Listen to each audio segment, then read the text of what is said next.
ലോകത്തുള്ള എല്ലാ മലയാളികളുടെയും വീടുകളിൽ ഓണത്തിന് മുമ്പ് ഒരു ദിവസം ഇതുപോലൊരു ദിവസം കാണുമായിരിക്കും അല്ലേ. എൻ്റെ രണ്ടാമത്തെ ദിവസമാണ് കേട്ടോ അത്. ഈ ഒരൊറ്റ ദിവസം കൂടിയേ ഉള്ളൂ ഇനി നമുക്ക് തിരുവോണത്തിന് വേണ്ടിയിട്ട്. അപ്പോൾ അതിന് മുമ്പിട്ട് ഒരു ഒരു ഫൈനൽ ടച്ചപ്പ് എന്നുള്ള രീതിയിൽ ഞാൻ ഒന്നും കൂടി ഒന്ന് ക്ലീൻ ചെയ്യുക. അത്തത്തിൻ്റെ തലേ ദിവസം ഓൾറെഡി ഞാൻ എല്ലാം ക്ലീൻ ചെയ്തിട്ടുണ്ടായിരുന്നു. ഡീപ്പ് ക്ലീനിങ് തന്നെ ചെയ്തിട്ടുണ്ടായിരുന്നു. ഇപ്രാവശ്യം എല്ലാം തൂത്തുവാരി, തറയെല്ലാം തൂത്തുവാരി, ബെഡ് ഒതുക്കി അത്രേ ചെയ്യുന്നുള്ളൂ കേട്ടോ. ബാക്കിയെല്ലാം അന്ന് ചെയ്തിട്ടുണ്ടായിരുന്നു. അപ്പം ഇപ്രാവശ്യം കട്ടിൽ നിറയെ തുണികളായിട്ടുണ്ട്. ഇന്ന് പകൽ മുഴുവൻ ഞാൻ കിടന്ന് ഉറങ്ങിയിട്ടുണ്ടായിരുന്നേ. ഇപ്പം സമയം സന്ധ്യ ആയിട്ടുണ്ട്. അപ്പോഴാണ് ഞാൻ ഈ ക്ലീനിങ്ങിനായിട്ട് നിൽക്കുന്നത്. ഇപ്പോൾ ഇന്നത്തെ ദിവസം വൈകിട്ട് വിളക്കൊന്നും കത്തിക്കണ്ടെന്ന് വിചാരിച്ചു. ക്ലീനിങ്ങിനായിട്ട് നിൽക്കാമെന്ന് വിചാരിച്ചു കേട്ടോ. പകൽ ഫുള്ള് ക്ഷീണവും കാര്യങ്ങളും ഒക്കെ ആയിട്ട് കയറി കിടന്ന് ഉറങ്ങി. പിന്നെ വൈകിട്ടാണ് എണീറ്റ് ഇതെല്ലാം ചെയ്യുന്നത്. ശരിക്കും പറഞ്ഞാൽ ഞാനൊരു മോർണിംഗ് പേഴ്സൺ ആണെന്ന് എനിക്ക് ഇന്നേ വരെ തോന്നിയിട്ടില്ല കേട്ടോ. ഞാൻ ശരിക്കും പറഞ്ഞാൽ ഒരു ഈവനിങ് പേഴ്സണാണ്. ഈവനിങ് പേഴ്സൺ എന്ന് വെച്ചാൽ രാവിലെ വെളുപ്പിനെ എഴുന്നേറ്റ് ഉറക്കം എണീറ്റ് ജോലികളിലെല്ലാം തീർത്ത് പിന്നെ പകൽ ആ സമയം ഫ്രീ ആയിട്ട് കിട്ടുന്ന സമയം എന്തെങ്കിലുമൊക്കെ ചെയ്ത് അങ്ങനെ ഇരിക്കാനായിട്ട് എനിക്ക് ഇന്നേ വരെ പറ്റിയിട്ടില്ല കേട്ടോ. അങ്ങനെ ഞാൻ ശ്രമിച്ചിട്ടുണ്ട്. എനിക്ക് ആഗ്രഹമുണ്ട് അങ്ങനെ ചെയ്യാനായിട്ട്. വെളുപ്പിനെ എഴുന്നേറ്റിട്ട് അടുക്കളയിലെ കാര്യങ്ങളെല്ലാം ചെയ്ത് കഴിഞ്ഞിട്ട് ബാക്കി സമയം അപ്പോഴും നമുക്ക് പകൽ ഫുള്ള് കിട്ടുമല്ലോ. അപ്പം എന്തെങ്കിലും ഉപകാരമായിട്ടുള്ള കാര്യങ്ങളൊക്കെ ചെയ്യണം, വീഡിയോസൊക്കെ ഷൂട്ട് ചെയ്യണം എന്നൊക്കെ വിചാരിച്ചിരിക്കും. പക്ഷേ എന്നെ കൊണ്ടത് നടക്കാറില്ല കേട്ടോ. ഇത്രയും നാൾ ഞാൻ ട്രൈ ചെയ്തത് ആ ഒരു കാര്യത്തിന് വേണ്ടിയിട്ടായിരുന്നു, ആ ഒരു ശീലം കൊണ്ടുവരാൻ വേണ്ടിയിട്ടായിരുന്നു കേട്ടോ. പക്ഷേ എന്നെ കൊണ്ട് നടക്കുന്നില്ല. അതിപ്പം ഓരോരുത്തരുടെയും ഇത് വെച്ചിരിക്കും. അങ്ങനെ ചിലർ മോർണിംഗ് പേഴ്സൺ ആയിരിക്കും, ചിലർ ഈവനിങ് പേഴ്സൺ ആയിരിക്കും. ഞാനൊരു ഈവനിങ് പേഴ്സൺ ആണെന്ന് ഇത്രയും കാലം കൊണ്ട് എനിക്ക് മനസ്സിലായിട്ടുണ്ട് കേട്ടോ. ഇപ്പോഴാണ് എനിക്ക് ആ കാര്യം മനസ്സിലായത്. കാര്യം വേറൊന്നുമല്ല, പകലെല്ലാം കുറച്ച് നേരം റെസ്റ്റ് എടുത്ത് രാവിലെ അടുക്കളയിലെ പണികളും തൂത്തുവാരും എല്ലാം കഴിഞ്ഞ് കഴിയുമ്പോഴത്തേനും ഞാൻ കുറച്ച് നേരം കിടന്നുറങ്ങും. അത് കഴിഞ്ഞ് വൈകിട്ടാണ് എനിക്ക് എനർജി കിട്ടുന്നത് കേട്ടോ. ഒരു 4 മണി 5 മണി തൊട്ട് തുടങ്ങി കഴിഞ്ഞാൽ പിന്നെ എനിക്ക് അങ്ങോട്ട് നല്ല രീതിയിൽ എനർജി കിട്ടും. ചെയ്യാനുള്ള ജോലികളെല്ലാം ഞാനങ്ങ് ഷടപടേന്ന് ചെയ്ത് തീർക്കും കേട്ടോ. അതിലൂടെ എനിക്ക് മനസ്സിലായി ഞാനൊരു ഈവനിങ് പേഴ്സൺ ആണെന്ന്. അപ്പോൾ ബാക്ക് ടു ദ പോയിൻ്റ്, നമ്മുടെ വീഡിയോയിലോട്ട് വന്നാൽ ആദ്യമായിട്ട് കാണുന്ന കൂട്ടുകാർ സബ്സ്ക്രൈബ് ചെയ്തിട്ട് കാണാൻ മറക്കരുത്. പിന്നെ വീഡിയോ ഒന്ന് ലൈക്ക് ചെയ്യാൻ മറക്കല്ലേ. എൻ്റെ ക്ലീനിങ് വീഡിയോസ് ഇഷ്ടപ്പെടുന്ന ഒരുപാട് പേരുണ്ട്. എല്ലാവർക്കും, നമ്മുടെ ഫാമിലിയിലുള്ള എല്ലാ മെമ്പേഴ്സിനും, നമ്മുടെ യൂട്യൂബ് ഫാമിലിക്ക് എല്ലാവർക്കും, അവരുടെ കുടുംബത്തിനും ഫ്രണ്ട്സിനും എല്ലാവർക്കും വേണ്ടിയിട്ടൊരു അടിപൊളി ഓണം ആഘോഷിക്കാൻ കഴിയട്ടെ എന്ന് ഞാൻ ആത്മാർത്ഥമായിട്ട് ആശംസിക്കുന്നു. പിന്നെ എല്ലാവരും സേഫായിട്ടൊക്കെ ഓണമൊക്കെ ആഘോഷിക്കുക. ഈ ആഘോഷങ്ങൾ പരിപാടികളൊക്കെ വരുമ്പോൾ നമ്മൾ ഇത്തിരി അതിരി വിടാറുണ്ട്. ചിലർ മാന്യമായിട്ടുള്ള രീതിയിൽ ആഘോഷിക്കാറുണ്ട്. വേണം, ആഘോഷങ്ങളും എല്ലാം വേണം. എന്നിരുന്നാലും എല്ലാവരും സേഫായിട്ട് ആഘോഷിക്കാനായിട്ട്, അതിപ്പോൾ ഏത് ആഘോഷമാണെങ്കിലും സേഫായിട്ട് ആഘോഷിക്കാനായിട്ട് ശ്രമിക്കുക കേട്ടോ. ഇപ്പോൾ TV അല്ലെങ്കിൽ വാർത്ത ഇടാനേ പറ്റുന്നില്ല, ന്യൂസ് ചാനൽസ് ഒന്നും ഇടാനേ പറ്റുന്നില്ല. കാരണം എന്നും എന്തോരം അപകടങ്ങളും ഓരോരോ കാര്യങ്ങളും ആ വാർത്തയിലൂടെ പറയുന്നത്. അതൊക്കെ കാണുമ്പോൾ നമുക്ക് ശരിക്കും പറഞ്ഞാൽ വിഷമമുണ്ട്. നമ്മുടെ ഈ ഒരു കാലഘട്ടം ഇതെങ്ങോട്ടാണ് പൊയ്ക്കൊണ്ടിരിക്കുന്നത്, മനുഷ്യരുടെ മനസ്സൊക്കെ ഇങ്ങനെ മാറിക്കൊണ്ടിരിക്കുന്നു എന്നൊക്കെ ആലോചിക്കുമ്പം ചെറിയൊരു പേടിയുണ്ട്. അതുകൊണ്ട് എല്ലാവരും സേഫായിട്ടും നല്ല മനസ്സോടെ നല്ല രീതിയിൽ ഓണമൊക്കെ ആഘോഷിക്കാനായിട്ട് എല്ലാവർക്കും കഴിയട്ടെ എന്ന് ഞാൻ ആത്മാർത്ഥമായിട്ട് ആശംസിക്കുന്നു. അപ്പോൾ ക്ലീനിങ്ങിൻ്റെ ഒരു റൂം ഞാൻ ക്ലീൻ ചെയ്തെടുത്തിട്ടുണ്ട്. ഈ ഒരു റൂം ക്ലീൻ ചെയ്തെടുത്തിട്ടുണ്ട് കേട്ടോ. ക്ലീൻ ചെയ്ത് കഴിയുമ്പോൾ ഉണ്ടല്ലോ, അതിൻ്റെ ആ ഒരു റിസൾട്ട് കാണുമ്പം ഉള്ളൊരു സാറ്റിസ്ഫാക്ഷൻ ഉണ്ടല്ലോ, അത് പറഞ്ഞറിയിക്കാൻ പറ്റത്തില്ല കേട്ടോ. അത് ഭയങ്കര ക്ലീൻ ചെയ്യുന്നവർക്ക് അത് മനസ്സിലാവും കേട്ടോ. ഞാൻ ഈ പറയുന്നത് എല്ലാവർക്കും റിലേറ്റ് ചെയ്യാൻ പറ്റുന്നില്ലേ? നമ്മൾ ക്ലീൻ ചെയ്ത് തുടങ്ങുമ്പം, അത് എന്നെ സംബന്ധിച്ച് ക്ലീൻ ചെയ്ത് തുടങ്ങുന്ന സമയത്ത് ഞാൻ നല്ല രീതിയിൽ ായിരിക്കും ഞാൻ ചെയ്യുന്നത് കേട്ടോ. ഈ വീഡിയോയുടെ തുടക്കത്തിൽ തന്നെ അത് മനസ്സിലാവുന്നുണ്ട്. ഞാൻ എത്ര പ്രാവശ്യം കോട്ടുക ഇടുന്നുണ്ടെന്ന് നിങ്ങൾക്ക് ഈ ഒരു വീഡിയോയുടെ തുടക്കത്തിൽ കാണുമ്പോൾ മനസ്സിലാവും. കാരണം അത്രയ്ക്ക് മടിച്ചാണ് ഞാൻ ചെയ്യുന്നത്. പക്ഷേ കുറച്ചങ്ങോട്ട് വന്ന ആ ഒരു ട്രാക്കിലോട്ട് വീണ് കഴിഞ്ഞപ്പോഴത്തേനും എൻ്റെ മടിയെല്ലാം മാറി, ഉറക്കമെല്ലാം മാറി. ഞാൻ ചുറുചുറുക്കോടെയായിരുന്നു എല്ലാം ഒതുക്കി പറക്കി വെച്ചിരുന്നത് കേട്ടോ. കാരണം സമയവും ഇല്ല, അത് വേറൊരു ഘടകം. ഇനി ഒറ്റ ദിവസം കൂടെ ഉള്ളൂ നമുക്ക് തിരുവോണത്തിന് വേണ്ടിയിട്ട്. അപ്പോൾ അതിന് വേണ്ടിയിട്ടുള്ള ഒരുക്കങ്ങൾ ഇനി ബാക്കി കിടക്കുന്നു. നാളത്തെ ഒരു ദിവസം കൂടി മാത്രമേ ഉള്ളൂ തിരുവോണത്തിന് വേണ്ടിയിട്ട് ഒരുങ്ങാനായിട്ട്. അപ്പം കുറച്ച് തുണികളൊക്കെ എടുത്തത്, നമുക്ക് ഓണക്കോടിയൊക്കെ എല്ലാവർക്കും എടുത്ത് കാണുമല്ലോ. നീലൂസിന് ഇന്ന് രാവിലെ പോയിട്ട് ഓണക്കോടി എടുത്തിട്ടുണ്ടായിരുന്നേ. അപ്പോൾ അവന് പിന്നെ ഓണക്കോടി എടുത്തു. പിന്നെ എന്താ പറയുക, അതിൽ ചില ഡ്രസ്സുകളൊക്കെ വണ്ണം കുറയ്ക്കാനും വണ്ണം കൂട്ടാനും അങ്ങനെ എന്തെങ്കിലുമൊക്കെ കാണും. എൻ്റെ ഡ്രസ്സാണെങ്കിലും നീലൂസിൻ്റെ ആണെങ്കിലും ചേട്ടായിക്ക് നോക്കിയിട്ട് കിട്ടിയില്ലായിരുന്നു കേട്ടോ, ഡ്രസ്സൊന്നും കിട്ടിയില്ലായിരുന്നു. പിന്നെ ഇനിയിപ്പം നാളെ പോയിട്ട് വേണം ചേട്ടായിക്ക് ഡ്രസ്സ് എടുക്കണം. പിന്നെ വീട്ടിലോട്ട് പോകണം. നമുക്ക് തിരുവോണം അങ്ങ് ചേട്ടായിയുടെ അമ്മയുടെ അടുത്താണ് കേട്ടോ. അവിടെ നമ്മളെല്ലാ പ്രാവശ്യവും പോകുന്നത് തിരുവോണത്തിൻ്റെ അന്ന്. ഞങ്ങൾ തലേന്ന് പോയിട്ട് രാത്രിയിലിങ്ങി വരും. ഉത്രാടത്തിൻ്റെ അന്ന് വൈകിട്ട് പോയിട്ട് രാത്രിയാകുമ്പോൾ തിരിച്ച് വന്ന് പിറ്റേന്ന് ഇവിടെ ഞങ്ങൾ താമസിക്കുന്ന എവിടെയാണോ അവിടെ രാവിലെ എഴുന്നേറ്റ് കുളിച്ച് വിളക്കൊക്കെ കത്തിച്ച് അത്തപ്പൂവൊക്കെ ഇട്ടിട്ട് ഞങ്ങൾ നേരെ അങ്ങ് പോകും കേട്ടോ. തിരുവോണം അവിടെ നിന്നാണ് കേട്ടോ ഉണ്ണുന്നത്. അവിടെ ചെന്ന് ഫുഡൊക്കെ ഉണ്ടാക്കി സദ്യയൊക്കെ വെച്ച് എല്ലാവരും കൂടി ഇരുന്ന് കഴിക്കും. അങ്ങനെയാണ് എല്ലാ പ്രാവശ്യവും. അപ്പം ഈ പ്രാവശ്യവും അതിനൊരു മുടക്കവും ഇല്ല, അങ്ങനെ തന്നെയാണ് ചെയ്യുന്നത്. അപ്പം ഇപ്പുറത്തെ റൂമിലോട്ട് വന്നാൽ ഇത് ഞങ്ങളുടെ റൂമാണ്. അപ്പം ഞാൻ സാരികളൊക്കെ ഈ ഒരു ബാഗിലും പിന്നെ വേറൊരു ബ്ലാക്ക് കളർ ബാഗുണ്ട് അതിലുമാണ് വെച്ചേക്കുന്നത്. അപ്പോൾ ഇതിനകത്തുനിന്ന് എനിക്കൊരു 1-2 സാരിയൊക്കെ എടുക്കണമായിരുന്നു. അങ്ങനെ അത് മുകളിൽ നിന്ന് ഷെയ്ഡിലിരുന്ന സാധനം ഞാൻ താഴെ എടുത്ത് വെച്ച് കേട്ടോ. അപ്പോൾ അതങ്ങനെ ആ കട്ടിലേലിരിക്കുക. പിന്നെ കുറേ പേപ്പറുകളൊക്കെ കൊണ്ടുവിടുന്നത് നീലൂസിൻ്റെ ജോലിയാണ്. അങ്ങനെ അതെല്ലാം ഒന്ന് അടുക്കി പറയണം, ബെഡ് ക്ലീനാക്കണം. ബെഡ് ക്ലീനാക്കിയിട്ട് ബാക്കി പരിപാടികളിലോട്ട് പോകണം. ബെഡ്ഷീറ്റൊക്കെ ഞാൻ കഴുകി ഉണക്കിയതാട്ടോ. ഓൾറെഡി കഴുകി ഉണക്കി എല്ലാം കൊണ്ടുവന്ന് വെച്ചിരിക്കുകയാണ്. അത് ഇതുവരെയും അലമാരിയിലെടുത്ത് വെക്കാനായിട്ട് എനിക്ക് സമയം കിട്ടില്ല. ഇത് ശരിക്കും പറഞ്ഞാൽ അത്തത്തിൻ്റെ തലേന്ന് കഴുകിയിട്ട ബെഡ്ഷീറ്റ് ഉണക്കി ഞാൻ കട്ടിലേലോട്ട് കൊണ്ടുവച്ചതാണ് കേട്ടോ. അതിപ്പോഴാണ് ഞാൻ എടുത്ത് ഇടുന്നത്. ഏകദേശം ഒരു 9-8 ദിവസത്തിന് ശേഷമാണ് ഞാനത് എടുത്ത് വെക്കുന്നത്. കാരണം മടി, ക്ഷീണം എല്ലാം ഉണ്ട് കേട്ടോ.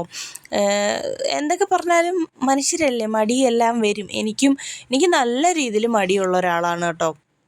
പക്ഷേ ചെയ്യാൻ തുടങ്ങിക്കഴിഞ്ഞാൽ ആ ഒരു മുമ്പ് പറഞ്ഞ പോലെ തന്നെ ആ ഒരു ട്രാക്കിലോട്ട് വീണ് കഴിഞ്ഞാൽ പിന്നെ ചടപടയെന്ന് ഞാൻ ചെയ്യും കേട്ടോ. മടിയൊന്നും കൂടാതെ മടിയൊക്കെ അങ്ങ് പമ്പ കിടക്കും ചെയ്ത് തീർക്കുമ്പോൾ. അതേപോലെ തന്നെയാണ് അടുക്കളയിൽ പാത്രം കഴുകാനായിട്ട് നിൽക്കുമ്പോൾ ഞാൻ ചില സമയത്ത് പാത്രങ്ങൾ ഇങ്ങനെ കൂട്ടിയിടും. അങ്ങനെ ഇട്ടിട്ട് അവസാനം ഇനിയെങ്കിലും അത് നിറഞ്ഞു കഴിയുമ്പോൾ ഇനിയെങ്കിലും കഴുകണം എന്ന് പറഞ്ഞിട്ട് പോയി നിന്ന് കഴുകുമ്പോൾ മടിച്ചായിരിക്കും കഴുകുന്നത്. ഒരു താല്പര്യവും ഇല്ലാതായിരിക്കും കഴുകി തുടങ്ങുന്നത്. പക്ഷെ കഴുകി വരുമ്പോൾ ഉണ്ടല്ലോ, എനിക്കതൊരു രസമായിട്ട് തോന്നിയിട്ട് ഞാൻ പെട്ടെന്ന് പിന്നെ അതെല്ലാം കഴുകി വയ്ക്കും കേട്ടോ. അതെന്താണെന്ന് എനിക്കറിയത്തില്ല. ഞാൻ ആ ഒരു വൈബിലോട്ട് വന്നു കഴിഞ്ഞാൽ അതിപ്പോൾ ഏതൊരു ജോലിയാണെങ്കിൽ പോലും തുടക്കത്തിൽ എനിക്കൊരു മടി കാണും. പിന്നെ അത് ചെയ്ത് വരുമ്പോഴത്തേനും ഞാനതിനെ ഇഷ്ടപ്പെട്ട് ചെയ്തു തുടങ്ങും കേട്ടോ. അങ്ങനെയാണ് ഈ ക്ലീനിങ് ആണെങ്കിലും അടുക്കളയിലെ ക്ലീനിങ് ആണെങ്കിലും പാത്രം കഴുകലാണെങ്കിലും തുണി കഴുകലാണെങ്കിൽ പോലും അങ്ങനെയാണ്. അപ്പോൾ ആ റൂമിൻ്റെയും ക്ലീനിങ് ഏകദേശമൊക്കെ കഴിഞ്ഞു, തൂത്ത് കഴിഞ്ഞു. ഇനി എല്ലായിടവും ഒന്ന് തുടച്ചെടുത്താൽ മാത്രം മതി കേട്ടോ. തുടയ്ക്കാനായിട്ടൊന്നുമില്ല, എന്നാലും നല്ല രീതിയിൽ പൊടിയടിക്കുന്നൊരു വീടായതുകൊണ്ട് തുടച്ചേ പറ്റത്തുള്ളൂ. ഞാൻ വിചാരിച്ചത് സിറ്റ് ഔട്ട് മാത്രം നാളെ രാത്രിയിൽ ഉത്രാടത്തിൻ്റെ അന്ന് രാത്രിയിലൊന്ന് തുടച്ചിടാം. കാരണം അത്തപ്പൂവിട്ട് വിളക്കൊക്കെ കത്തിക്കണ്ടേ. സിറ്റ് ഔട്ട് മാത്രം ഒന്ന് തുടച്ചാൽ മതിയെന്നായിരുന്നു ഞാൻ ആദ്യം പ്ലാൻ ചെയ്തത്. പിന്നീട് വിചാരിച്ചു എന്തായാലും തുടയ്ക്കുക, തൂത്തിട്ടല്ല, അപ്പം ഓടിച്ചിട്ട് ഹാളും ബെഡ്റൂമുകളും എല്ലാം വീട് മൊത്തത്തിലൊന്ന് തുടയ്ക്കാമെന്ന് വിചാരിച്ചു കേട്ടോ. കാരണം ഈ പുറത്തുനിന്ന് ചവിട്ടി തേച്ച് കൊണ്ടുവരുന്ന പൊടികളും ഒക്കെ ഇതിനകത്തോട്ട് എപ്പോഴും ഭയങ്കര പൊടിയാണ് കേട്ടോ. തൂത്ത് കഴിഞ്ഞാൽ ഇപ്പോൾ ഇന്ന് രാവിലെ കൂടി ഞാൻ ഈ ഹാള് തൂത്തതേ ഉള്ളൂ. എന്നിട്ടും ഇത്ര അധികം പൊടിയായിട്ടുണ്ട് കേട്ടോ.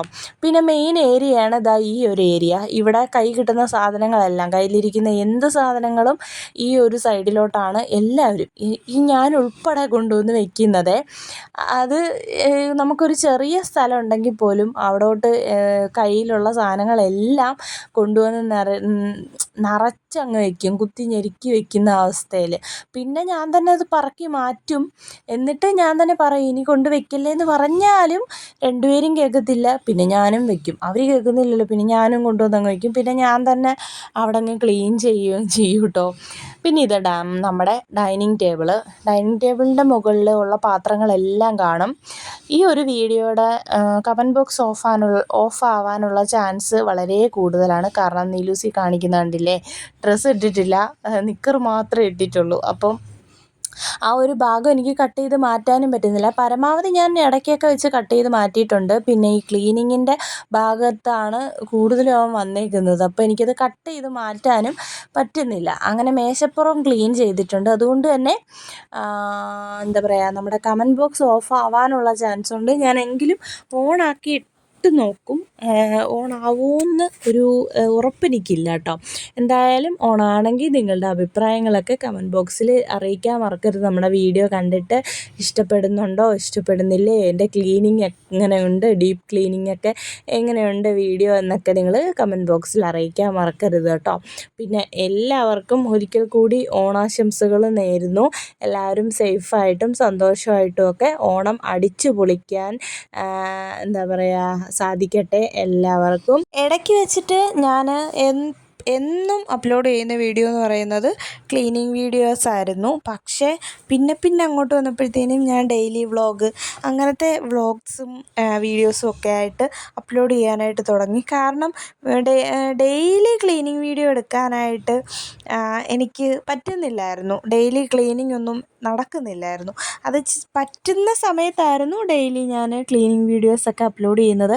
ആ സമയത്താണെങ്കിൽ ഗുണവും ഉണ്ടായിരുന്നു. കാരണം വീഡിയോസിന് നല്ല വ്യൂസും കാര്യങ്ങളൊക്കെ കിട്ടുന്നുണ്ടായിരുന്നു. പക്ഷേ ഇപ്പോൾ അത് ഇല്ല. കാരണം എൻ്റെ ഭാഗത്തെ തെറ്റ് തന്നെ. വീഡിയോസ് ഇടാനൊക്കെ ഭയങ്കര മടി കാണിക്കുക, ഉഴപ്പുക, അങ്ങനെയൊക്കെ കുറേ കാര്യങ്ങളൊക്കെ ഉണ്ട്. ഞാൻ പറഞ്ഞില്ലേ, മടിയാണ് മെയിൻ കാര്യം. അപ്പോൾ ഇതിൻ്റെ ഇടയ്ക്ക് തൂത്തെല്ലാം കഴിഞ്ഞ് അതിൻ്റെ വേണ്ടുന്ന സാധനങ്ങളും വേണ്ടാത്ത സാധനങ്ങളും ഒക്കെ പറക്കി മാറ്റുന്നതാണ് ഇത്തിരി ടാസ്ക് ആയിട്ടുള്ള പരിപാടി എന്ന് പറയുന്നത്. ഞാൻ ഈ പ്ലാസ്റ്റിക്കും പേപ്പറുകളും ഒക്കെ ഒരു പേപ്പർ കവറിൽ മാറ്റി വയ്ക്കുന്നുണ്ട്. പിന്നെ അവസാനം പൊടി മാത്രം തൂത്തുവാരി കൊണ്ട് കളയും. അങ്ങനെയാണ് കേട്ടോ ഞാൻ ചെയ്യുന്നത്. പ്ലാസ്റ്റിക് എടുക്കാൻ വരുന്ന ഹരിതകർമ്മസേനയ്ക്ക് ഈ ഒരു പേപ്പറുകളും പ്ലാസ്റ്റിക്കുകളും എല്ലാം അവരുടെ കയ്യിലങ്ങ് കൊടുത്തു വിടും. അപ്പം നമുക്കും എന്താ പറയുക, ശല്യമൊന്നുമില്ല, ആർക്കും ശല്യമില്ല. അങ്ങനെയൊക്കെയാണ്. അപ്പം എല്ലാം എല്ലാം കഴിഞ്ഞിട്ടുണ്ട്. ഈ ഒരു ദിവസത്തിനകം തന്നെ എല്ലാവരും വീടൊക്കെ ക്ലീൻ ചെയ്ത് തൂത്തുവാരി പൊടിയൊക്കെ അടിച്ച് വൃത്തിയാക്കി ഇട്ടിട്ടുണ്ടായിരിക്കും അല്ലേ. ഈ അമ്മമാരൊക്കെ ആണെങ്കിൽ പഴയ പാത്രങ്ങൾ ഉൾപ്പെടെ എടുക്കാത്ത, യൂസ് ചെയ്യാത്ത പാത്രങ്ങൾ ഉൾപ്പെടെ കഴുകി വെയിലത്ത് വെച്ച് ഉണക്കി ആ പാത്രങ്ങൾ വെക്കുന്ന സ്ഥലം തൂത്ത് തുടച്ച് വേറെ ന്യൂസ് പേപ്പർ വിരിച്ച് പാത്രങ്ങളെല്ലാം ഉണക്കി പറക്കി വെച്ചിട്ടുണ്ടായിരിക്കും അല്ലേ. ബാക്കി അലമാരയിലിരിക്കുന്ന തുണികളൊക്കെ എടുത്ത് വെയിലത്തിട്ട് കഴുകാനുള്ളതൊക്കെ കഴുകി ഉണക്കി തിരിച്ച് പിന്നെ അതെടുത്ത് മടക്കി വയ്ക്കും. അങ്ങനെയൊക്കെ ചെയ്യുന്നവരുണ്ടല്ലേ. പണ്ടുള്ള അമ്മമാരൊക്കെ അങ്ങനെ ആയിരിക്കുമല്ലോ. അതുപോലൊന്നും എന്നെയും കൊണ്ടൊന്നും പറ്റില്ല കേട്ടോ. അതൊക്കെ അവരെയും കൊണ്ടേ പറ്റത്തുള്ളൂ. എന്നെയും കൊണ്ട് ഇത്രയൊക്കെ നടക്കത്തുള്ളൂ. എന്നെയും കൊണ്ട് ചെയ്യാൻ പറ്റുന്ന കാര്യങ്ങളൊക്കെ ഇത്രയൊക്കെ തന്നെയാണ് കേട്ടോ.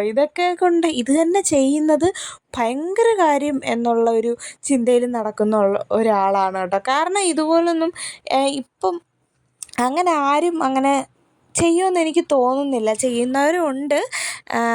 എല്ലാവരും അങ്ങനെയാണെന്നല്ല പറയുന്നത്. പക്ഷെ ചിലരൊന്നും എന്തിനാ ഓണത്തിന് ഒരുങ്ങുക, അത്തപ്പൂ ഇടുക, കുറച്ച് ഫോട്ടോസ് എടുക്കുക, അത്രയൊക്കെ തന്നെ എന്നുള്ള ചിന്തയായിട്ട്